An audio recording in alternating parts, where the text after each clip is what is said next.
നമസ്തേ every one. നമുക്കിന്ന് ഈ anchor management, ഈ പിടിച്ചാൽ കിട്ടാത്ത ദേഷ്യമുള്ള ആൾക്കാരുണ്ടല്ലോ, അവരെ നമുക്ക് എങ്ങനെയാണ് സ്വയം നിയന്ത്രിക്കുക. 64% ആൾക്കാർ അവർ പറയുന്നത് അവർക്ക് ആങ്കർ ഉണ്ടെന്നാണ് ജനറലി. അപ്പോൾ 45% ആൾക്കാർ അവർക്ക് വർക്കിനിടയ്ക്ക് ആങ്കർ വരുന്നു എന്നുള്ളതാണ്. പുരുഷന്മാർക്ക് സ്ത്രീകളെ അപേക്ഷിച്ച് 3 ഇരട്ടി ആങ്കർ കൂടുതലാണെന്നാണ് പഠനങ്ങൾ കാണിക്കുന്നത്. 80% ഡ്രൈവേഴ്സ് അവർ എപ്പോഴെങ്കിലും റോഡ് റേഞ്ച് അവർ പലപ്പോഴും അനുഭവപ്പെട്ടിട്ടുള്ള ആൾക്കാരാണ്. അതിൻ്റെ ഇൻസിഡൻസ് 20% ഡിവോഴ്സസ് ആങ്കർ മുഖാന്തരമാണെന്നാണ് പഠനങ്ങൾ പറയുന്നത്. അപ്പോൾ നമുക്ക് മനസ്സിലാക്കാം ആങ്കർ എന്തുമാത്രം പ്രധാനപ്പെട്ട സംഭവമാണ്. അപ്പോൾ നമ്മളിവിടെ മനസ്സിലാക്കേണ്ടത്, ഈ ആങ്കർ നമുക്ക് ആങ്കർ എന്ന് പറഞ്ഞൊരു സംഭവത്തെ നമ്മളങ്ങ് റെക്കഗ്നൈസ് ചെയ്യുക. അതൊരു നാച്ചുറൽ ഇമോഷനാണെന്ന് നമ്മൾ അറിയുക. It is okay to be angry. പക്ഷെ അവിടെ നമ്മൾ ഉപയോഗിക്കേണ്ട ഒരു കാര്യം, ടു ദ റൈറ്റ് പേഴ്സൺ. അത് യഥാർത്ഥ കാരണത്തിന് വേണ്ടി ആയിരിക്കണം. For the right cause, to the right degree. അല്ലാതെ ഒരു അഗ്രഷൻ ആയിരിക്കരുത്. ഒരാളോട് തോന്നിയെന്ന് പറഞ്ഞ് വേറൊരാളോടായിരിക്കരുത്. അപ്പം നമുക്ക് അത് നമ്മൾ എക്സ്പ്രസ് ചെയ്യുന്നതിന് ലിമിറ്റുണ്ട്. ആ ലിമിറ്റിൽ നിന്നുകൊണ്ടായിരിക്കണം. അപ്പോൾ അതുപോലെ തന്നെ accept your responsibility for anchor. നമ്മൾ തന്നെ അതിൻ്റെ ഉത്തരവാദിത്വം. പിന്നെ നമുക്ക് മനസ്സിലാക്കണം, ഇത് എന്ത് കാര്യമാണ് നമുക്ക് ട്രിഗർ ചെയ്യുന്നത്. ചില ആൾക്കാർക്ക് അൺകൺട്രോളബിളായിട്ട് ചിലപ്പം ആങ്കർ വരും. അപ്പോൾ അത് എന്താണ്, നമ്മൾ പലപ്പോഴും നമ്മൾ ഈ ജേണൽ കീപ്പ് ചെയ്യണം. ഈ നമ്മുടെ ഇമോഷൻസിനെ മുഴുവൻ മാനേജ് ചെയ്യണം. നമുക്കൊരു ജേണൽ, മൊത്തത്തിന് ഒരു ജേണൽ കീപ്പ് ചെയ്യണം, നമുക്ക് എപ്പോഴൊക്കെയാണ് കൺട്രോൾ വിട്ടുപോയെന്ന്. പലപ്പോഴും നമുക്ക് ആങ്കർ വന്നു കഴിഞ്ഞാൽ ചെയ്യാവുന്നൊരു ഡീപ്പ് ബ്രീത്ത് എടുത്ത് വിടുക എന്നുള്ളതാണ്. പിന്നെ നമുക്ക് കൗണ്ട് ചെയ്യാം. എന്തെങ്കിലും റിയാക്ട് ചെയ്യുന്നതിന് മുമ്പ്, റെസ്പോണ്ട് ചെയ്യുന്നതിന് മുമ്പ് നമുക്ക് റിവേഴ്സ് കൗണ്ട് 10, 9, 8, 7 ഇങ്ങനെ നമുക്ക് 1 വരെ ഇത് ചെയ്യാം. ഇനി നമുക്കവിടെ ഒരു positive self talk, you can give an affirmation നമുക്ക് കൊടുക്കാം. അഫർമേഷൻ കൊടുത്തിട്ട് എന്നിട്ടായിരിക്കാം നമുക്ക് റെസ്പോണ്ട് ചെയ്യുന്നത്. അപ്പോൾ നമുക്ക് അതുപോലെ തന്നെ നമ്മുടെ ജേണലിനകത്ത് എഴുതാം എന്തൊക്കെ കാര്യങ്ങളാണ് നമുക്ക് ആങ്കർ കോസ് ചെയ്യുന്നത്. പിന്നെ ഇതിനെ മാനേജ് ചെയ്യുന്നതായിട്ട് നമുക്ക് ഇമാജിൻ ചെയ്യാം, വളരെ കാമായിട്ട്. പിന്നെ അതുപോലെ തന്നെ നമുക്ക് ഈ റെഗുലറായിട്ട് എക്സസൈസ് ചെയ്യുന്ന ആൾക്കാർക്ക് പൊതുവെ ആങ്കർ കുറവായിരിക്കും. പിന്നെ റിലാക്സേഷൻ ടെക്നിക്സും മെഡിറ്റേഷനും ഒക്കെ ചെയ്യുന്ന ആൾക്കാരെ സംബന്ധിച്ചിടത്തോളം നമുക്ക് ആങ്കർ ഒത്തിരി കുറയ്ക്കാൻ പറ്റും. അതുപോലെ തന്നെ സഫീഷ്യൻ്റ് ആയിട്ടുള്ള സ്ലീപ്പ്, ഇറിറ്റബിലിറ്റി ഒരുപാട് കുറയ്ക്കും. ആൽക്കഹോള്, ഡ്രഗ് അബ്യൂസ്, ഇങ്ങനെയുള്ള കാര്യങ്ങളൊക്കെ നമുക്ക് മാക്സിമം കുറയ്ക്കുന്നത്. ബാലൻസ്ഡ് ഡയറ്റ്, ന്യൂട്രീഷൻ കഴിക്കുന്നത്, ഇതൊക്കെ നമുക്ക് ഒരുപാട് പോസിറ്റീവാണ്. ഇമോഷണൽ സ്റ്റെബിലിറ്റി നൽകും. ഇനി അതുപോലെ തന്നെ നമുക്ക് എപ്പോഴും നമ്മൾ കമ്മ്യൂണിക്കേറ്റ് ചെയ്യുന്നത് വളരെ കാമായിട്ട് കമ്മ്യൂണിക്കേറ്റ് ചെയ്യാം, പോസിറ്റീവായിട്ട് നമ്മൾ അസേർട്ട് ചെയ്യാനായിട്ട്. പിന്നെ നമ്മളെപ്പോഴും നമ്മുടെ ഉത്തരവാദിത്ത സ്റ്റേറ്റ്മെൻറ്റിലൊക്കെ ഐ വെച്ചുകൊണ്ട് വേണം നമ്മൾ എക്സ്പ്രസ് യുവർ ഇമോഷൻസ്. അതുപോലെ തന്നെ actively listen.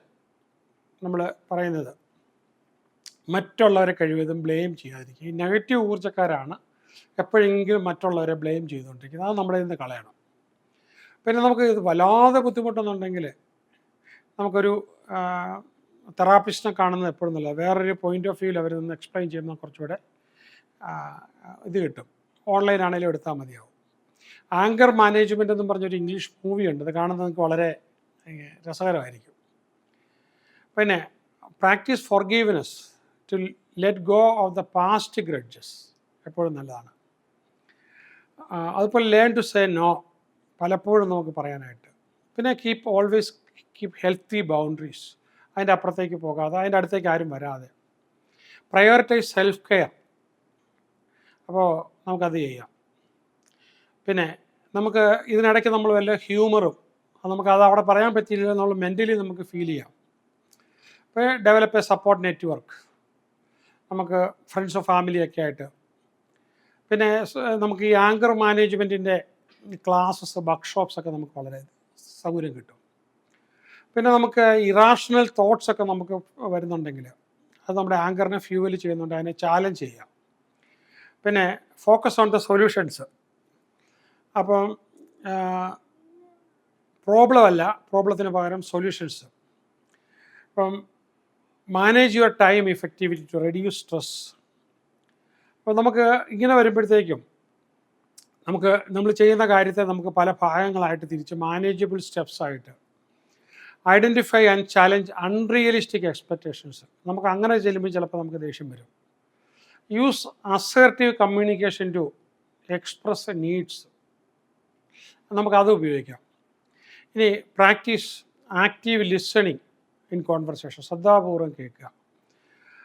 Avoid passive aggressive behaviour. പലപ്പോഴും നമുക്ക് പേരൻറ്റിൻ്റെ ഇതിൽ നിന്ന് കിട്ടുന്ന, ഏർലി ചൈൽഡ്ഹുഡിൽ നിന്ന് കിട്ടുന്നൊരു സംഭവമാണ് പാസീവ് അഗ്രസീവ്. ഞാൻ ഇതിനു വേണ്ടി ഒരു വീഡിയോ വേറെ ചെയ്തിട്ടുണ്ട്. അപ്പോൾ learn to compromise in conflict. നമുക്ക് പലപ്പോഴും നമ്മൾ ഈ വണ്ടി ഓടിച്ചുകൊണ്ട് പോകുമ്പോൾ എത്രയോ വണ്ടി എതിരെ വരുന്നുണ്ട്. അപ്പോൾ ഈ വണ്ടികളൊന്നും നമ്മളെ ഇടിക്കാതെ, നമ്മളെ തട്ടാതിരിക്കാൻ വേണ്ടി നമ്മളെപ്പോഴും അഡ്ജസ്റ്റ് ചെയ്തല്ലേ പോകുന്നത്.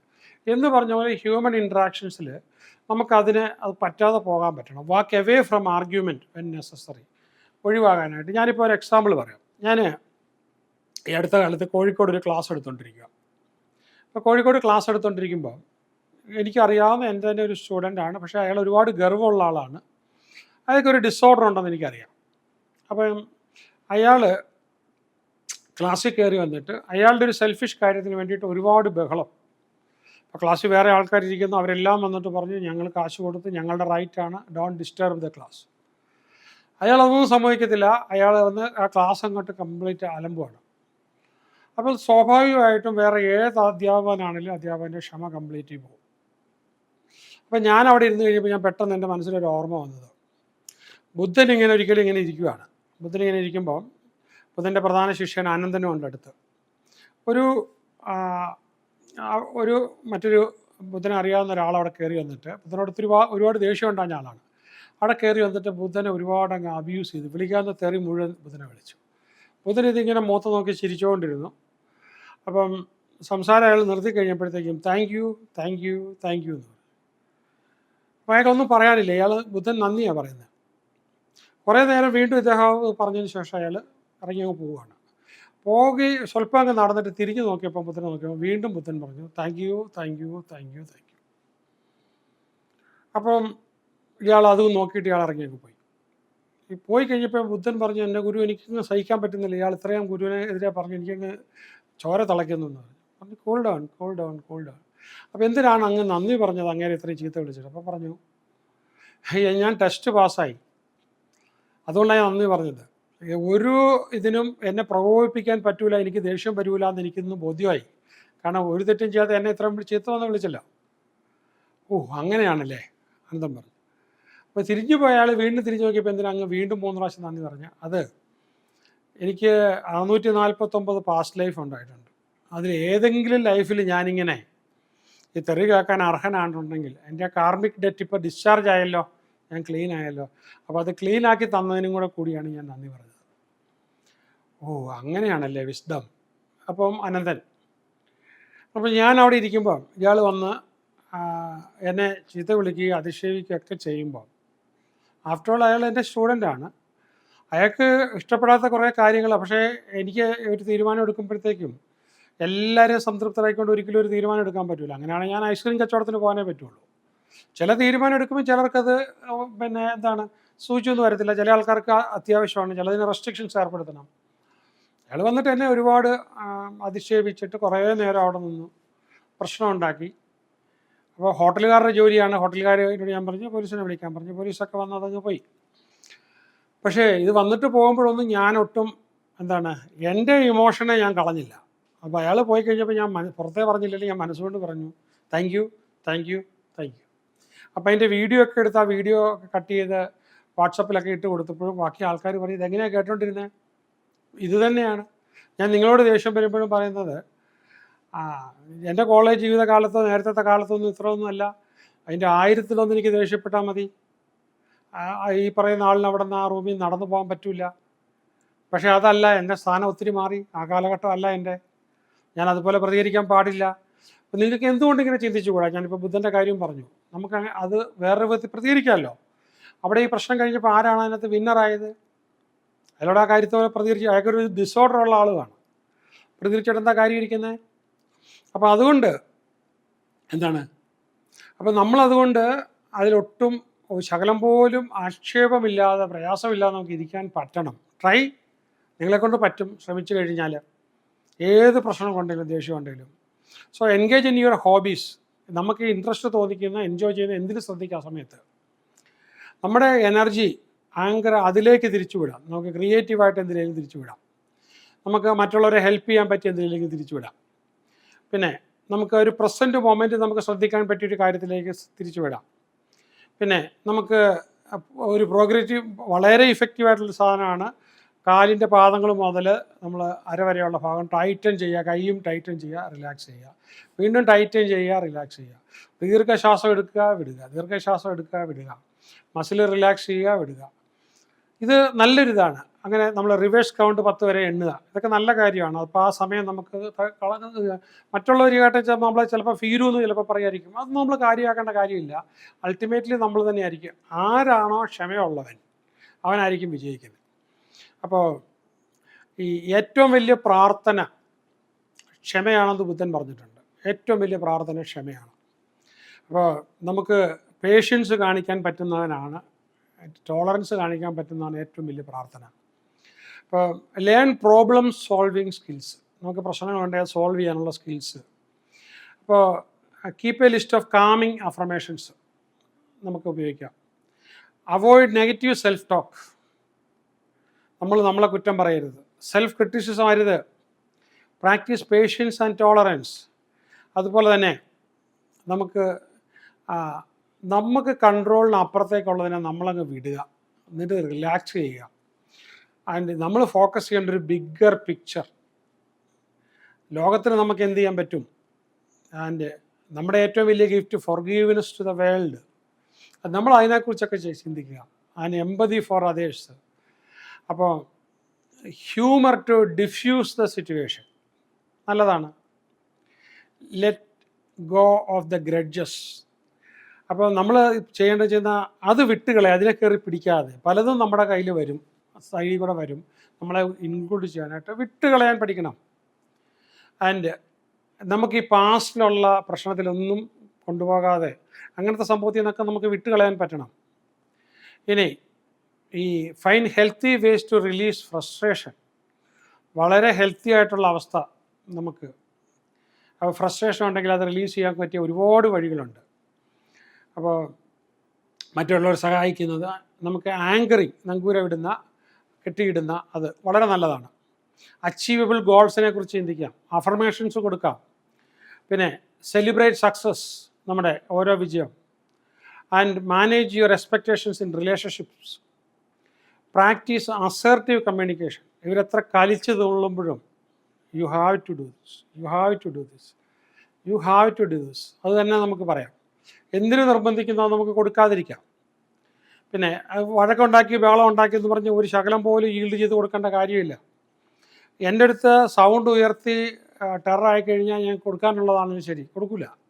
എത്രയൊക്കെ പ്രശ്നം ഉണ്ടാക്കിയ പ്രശ്നം തീർക്കാനാണെന്ന് പറഞ്ഞ് ഒരു സൊല്യൂഷനും കൊടുക്കില്ല. പിന്നെ നമുക്കിത് സഹിക്കാൻ വയ്യാത്തൊരു ലെവലിലേക്ക് പോവുകയാണെങ്കിൽ നമ്മൾ കൗൺസിലിംഗ് ഒക്കെ എടുക്കാൻ നല്ലതാണ്. നമുക്ക് ലാഭമാണത് ഓൺലൈനാണെങ്കിൽ എടുത്തു കഴിഞ്ഞാൽ. പിന്നെ നമുക്ക് ഈ ആങ്കർ വല്ലാതെ വരുവാണെങ്കിൽ അതൊരു സിഗ്നലാണ് നമുക്ക് നമ്മളെ ക്ലെൻസ് ചെയ്യണമെന്നുള്ളത്, നമ്മുടെ പല ഇമോഷൻസ്. അപ്പോൾ അവിടെ എനിക്ക് പറയാനുള്ളത്, ഇതിപ്പോൾ ഞാൻ യൂട്യൂബിൽ നിങ്ങൾക്ക് വേണ്ടിയിട്ട് തരുന്നൊരു സംഭവമാണ്. പക്ഷേ ഇതിൽ കഴിഞ്ഞ് വളരെ ഫണ്ടമെൻ്റലായിട്ട് ഏറെക്കുറെ നമ്മുടെ ഒരു 100ഓളം നെഗറ്റീവ് ഇമോഷൻസും 100ഓളം പോസിറ്റീവ് ഇമോഷൻസും മൊത്തമായിട്ട് എടുത്തിട്ട് അതിനെ എങ്ങനെ റിസോൾവ് ചെയ്യണം, അതിന് അനവധി മെഡിറ്റേഷൻസും ഉൾപ്പെടെ ഒരു ലേണിംഗ് കോഴ്സുണ്ട്. അപ്പം ലൈഫ് ലൈൻ്റെ ആപ്പ് എടുത്തു കഴിഞ്ഞാൽ അതിനകത്തോടെ നിങ്ങൾക്ക് സബ്സ്ക്രൈബ് ചെയ്യാം. അത് നിങ്ങൾക്ക് കേൾക്കാം. വളരെ ആഴത്തിൽ പോയി അതിൻ്റെ കൂട്ടത്തിൽ മെഡിറ്റേഷൻസൊക്കെ ചെയ്ത് അത് പ്രാക്ടീസ് ചെയ്യുമ്പം നമ്മുടെ ഈ ആങ്കർ എന്ന് പറയുന്ന നെഗറ്റീവ് ഇമോഷൻസ് മാത്രമല്ല, അണ്ടർലൈങ് ആയിട്ട് കിടക്കുന്ന ഒരുവിധപ്പെട്ട എല്ലാ നെഗറ്റീവ് ഇമോഷൻസും നിങ്ങൾക്ക് വാഷ് ഓഫ് ചെയ്ത് മൈൻഡിനെ ക്ലെൻസ് ചെയ്യാം, കംപ്ലീറ്റ്ലി ക്ലെൻസ് ചെയ്യാം. അപ്പോൾ അവിടെ നമുക്ക് എന്ത് ചെയ്യാം? നമുക്ക് നമ്മുടെ തോട്ടിനെ കംപ്ലീറ്റ്ലി ഷിഫ്റ്റ് ചെയ്യാം. അത് കഴിയുമ്പോഴത്തേക്കും കംപ്ലീറ്റ്ലി മാറാം. You can make A try. പിന്നെ ഇത് കഴിഞ്ഞാൽ ഈ ഒരു ആങ്കർ സിറ്റുവേഷൻ കഴിഞ്ഞാൽ നമുക്ക് മനസ്സിലേക്ക് gratitude, shifting the focus, gratitude തോന്നേണ്ട 1000 കാര്യങ്ങൾ മനസ്സിൽ കൂടെ കടന്നു പോകാം. പിന്നെ ഒരു പീസ്ഫുൾ എൻവയറമെൻറ്റ് അറ്റ് ഹോം, നമ്മൾ വർക്ക് ചെയ്യുന്നിടത്ത്, and surround yourself with positive influencers, നമുക്ക് സന്തോഷം തോന്നുന്ന, ഹെൽപ്പ് തോന്നുന്ന ആൾക്കാർ നമ്മുടെ ചുറ്റുമുള്ളതായിട്ട് അവരുമായിട്ട് നമുക്ക് ഇടപെടാം. നെഗറ്റീവ് ന്യൂസ്, നെഗറ്റീവ് മീഡിയ ഇതെല്ലാം നമ്മൾ ഒഴിവാക്കുക. ഇനി നമുക്ക് engage in regular relaxing exercises, progressive muscular relaxation. പിന്നെ പ്രോബ്ലം സോൾവിങ് സ്കിൽസിന് വേണ്ടിയിട്ട് ഒരുപാട് മെത്തേഡുകളുണ്ട്. നമുക്കത് പലത് ആവർത്തിച്ച് പരിശീലിക്കാം. അതിനുവേണ്ടി വേറൊരു വീഡിയോ ചെയ്യുന്നുണ്ട്. പ്രാക്ടീസ് ഇഫക്റ്റീവ് ടൈം മാനേജ്മെൻറ്റ് വളരെ നല്ലതാണ്. നമ്മുടെ ടാസ്കുകൾ പ്രയോറിറ്റൈസ് ചെയ്യാൻ വേണ്ടി ഇങ്ങനെ വരുമ്പോൾ നമുക്ക് ചെയ്യാം. ഇനി take time for leisure and hobbies നമുക്ക് ഉപയോഗിക്കാം. Identify and avoid toxic relationship, വളരെ എപ്പോഴും നോക്കേണ്ടതാണ്. എല്ലാ ടോക്സിക് റിലേഷൻഷിപ്പും എപ്പോഴാണോ നമുക്ക് റിവീലാകുന്നത് അപ്പോഴേ അതിൽ നിന്നുമായിട്ട് നമ്മൾ ഡിസ്അസോസിയേറ്റ് ചെയ്യണം. അത് പിന്നെ മുന്നോട്ട് കൊണ്ടുവരരുത്. പിന്നെ ആങ്കർ മാനേജ്മെൻറ്റ് നമുക്ക് ചില സപ്പോർട്ട് ഗ്രൂപ്പുകളുണ്ട്. പിന്നെ ആങ്കർ മാനേജ്മെൻറ്റ് മാനേജ് ചെയ്യുന്നതായിട്ട് നമുക്ക് വിഷ്വലൈസ് ചെയ്യാം. പിന്നെ അതുപോലെ തന്നെ നമുക്കൊരു റിയലിസ്റ്റിക് എക്സ്പെക്റ്റേഷൻ മാത്രമായിട്ട് മുന്നോട്ട് പോകാം. പിന്നെ നമുക്കൊരു സെൽഫ് റീഇൻഫോഴ്സ്മെൻറ്റ്, ഒരു പോസിറ്റീവ് റീഇൻഫോഴ്സ്മെൻറ്റ് നടത്തിക്കൊണ്ടിരിക്കുക. ഓവർ കമ്മിറ്റ് ചെയ്യാതിരിക്കുക, എല്ലാം ശരിയാകുമെന്നുള്ള ആരോടും ഓവർ കമ്മിറ്റ് ചെയ്യരുത്. പിന്നെ ഫൈനാൻഷ്യൽ സ്ട്രെസ്സുകൾ ഒരുപാട് ഒഴിവാക്കണം. പിന്നെ നമുക്ക് ഹെൽത്തി ലൈഫ് സ്റ്റൈല് മെയിൻറ്റെയിൻ ചെയ്യണം. അപ്പോൾ പോസിറ്റീവ് എനർജി, വൈറ്റമിൻ ഇതൊക്കെ നമുക്കുണ്ടാകണം. ഈ ഇമോഷണൽ ജേണൽ വെക്കുന്ന വളരെ നല്ലതാണ്. പോസിറ്റീവ് ആയിട്ടുള്ള വിഷൻ ബോർഡ് നമുക്ക് വേണം. പിന്നെ നമുക്കൊരു ഡെയിലി റൊട്ടീൻ വളരെ നല്ലതാണ്. വെള്ളം കൂടുതൽ ദേഷ്യം വരുമ്പോഴൊക്കെ വെള്ളം കുടിക്കണം. എപ്പോഴൊക്കെ ദേഷ്യം വന്നാലും അപ്പോഴൊക്കെ നമ്മൾ വെള്ളം കുടിക്കണം. പിന്നെ ഇടയ്ക്കൊക്കെ ചെറിയ ചെറിയ ബ്രേക്സ് എടുക്കാനായിട്ട് മൈക്രോ ബ്രേക്സ് എടുക്കണം. പിന്നെ പീസ്ഫുള്ളായിട്ടുള്ളൊരു ടൈം എടുത്ത് വേണം ഉറങ്ങാനായിട്ട്. നമ്മളെപ്പോഴും അസർട്ടീവ് കമ്മ്യൂണിക്കേഷൻ സ്കിൽസൊക്കെ പ്രാക്ടീസ് ചെയ്യണം. കോൺഫ്ലിക്റ്റ് റെസൊല്യൂഷൻ സ്കിൽസ് അത് കുറച്ചുകൂടെ കൂടുതൽ പ്രാക്ടീസ് ചെയ്യണം. ഇനി ലോങ് ടേം വെൽബീങ്ങിന് വേണ്ടിയിട്ടുള്ള ശ്രമം നടത്തണം. പിന്നെ സെൻസ് ഓഫ് ഹ്യൂമർ എവിടെയൊക്കെ കണ്ടെത്താൻ പറ്റും അവിടെയൊക്കെ നമ്മൾ ഉപയോഗിക്കണം. പിന്നെ നമുക്ക് ഈ ആങ്കറിൻ്റെ ഒരു സൈൻ വരുമ്പോൾ തന്നെ അപ്പം തന്നെ അതിനെ നമ്മൾ തിരിച്ചു വിടണം. ലൈറ്റൻ ഹ്യൂമറൊക്കെ വെച്ചിട്ട് നമുക്ക് ആ മൂഡിനെ തിരിച്ചു വിടാനായിട്ട് പറ്റണം. അപ്പോൾ കോൺഫ്ലിക്റ്റിന് സാധ്യത വന്നാൽ അതെല്ലാം പോസിറ്റീവായിട്ട് തീരുന്നതായിട്ട് എപ്പോഴും കണ്ട് പോകണം. പിന്നെ നമ്മൾ ഈ പെർഫെക്ഷനിസത്തിലേക്കൊന്നും പോകണ്ട, റിജിഡ് തിങ്കിങ്ങിനൊന്നും പോകണ്ട. ഇതെല്ലാം പാർട്ട് ഓഫ് അവർ ലൈഫാണ്. ചില കാര്യങ്ങൾ നന്നാകും, ചിലത് ശരിയാകില്ല. അപ്പോൾ നമുക്കെപ്പോഴും ഒരു സെൽഫ് ഇമ്പ്രൂവ്മെൻറ്റിൻ്റെ പാർട്ടായിട്ട് ഇങ്ങനെ ചാലഞ്ചസ് ഒക്കെ കിട്ടിയാലേ നമ്മൾ ഈ ഡയമണ്ട്, ഇപ്പോൾ നമ്മൾ ഈ ആങ്കർ ചിന്തിക്കുമ്പോൾ കാര്യം ഈ ഡയമണ്ട് ഈ ഫ്രിക്ഷനിൽ കൂടെ മാത്രമേ അതിന് പോളിഷ് ചെയ്തെടുക്കാൻ പറ്റുള്ളൂ, ക്വാളിറ്റി ഉള്ളതാക്കി തീർക്കാൻ പറ്റുള്ളൂ. അപ്പോൾ ലൈഫിൽ ചെറിയ പ്രശ്നങ്ങളൊക്കെ വരണം, നിങ്ങൾ ക്വാളിറ്റി ഉള്ളവരായി തീരണമെന്നുണ്ടെങ്കിൽ. അപ്പോൾ അങ്ങനെ നിങ്ങൾക്ക് ചെറിയ ചെറിയ ഫ്രിക്ഷൻസിനായി, പക്ഷേ അതിനെ ആസ്വദിച്ച് പോകാൻ പറ്റണം. ഇങ്ങനെ നമ്മുടെ ലൈഫ് ലോങ് ജേണി ഇങ്ങനെ ഇടയ്ക്കിടയ്ക്ക് ഫ്രിക്ഷൻ വരുന്നു, അത് സോൾവ് ചെയ്യുന്നു, വീണ്ടും പ്രശ്നങ്ങൾ വരുന്നു, സോൾവ് ചെയ്യുന്നു, ഇങ്ങനെ ചെയ്ത് പോകാം. അപ്പം ഫൈനലി ഞാൻ സജസ്റ്റ് ചെയ്യുന്ന ഈ ഒരു ആങ്കർ മാനേജ്മെൻറ്റിന് ശേഷം നിങ്ങൾ കംപ്ലീറ്റ് ആയിട്ടുള്ള ഒരു ഇമോഷണൽ മാനേജ്മെൻറ്റ് ചെയ്യാനായിട്ട് നോക്കുക. അപ്പോൾ എല്ലാ ഇമോഷൻസും മാനേജ് ചെയ്യുക മാത്രമല്ല, നമുക്കതിൻ്റെ കൂട്ടത്തിൽ നമുക്ക് പിന്നെ വരാവുന്ന എല്ലാ ഇമോഷൻസും പോസിറ്റീവ് ഇമോഷൻസിലേക്ക് കൊണ്ടുവരികയും അതിനു വേണ്ടിയിട്ടുള്ള മെഡിറ്റേഷൻസും എല്ലാം ചെയ്ത് ഒരു ടോട്ടൽ അബ്സല്യൂട്ട് ഇമോഷണൽ മാനേജ്മെൻറ്റിലേക്ക് നിങ്ങൾക്ക് പോകാനായിട്ട് കഴിയട്ടെ. അതിനുള്ള ലേണിംഗ് നിങ്ങൾക്ക് എടുത്ത് പഠിക്കാം. All the best.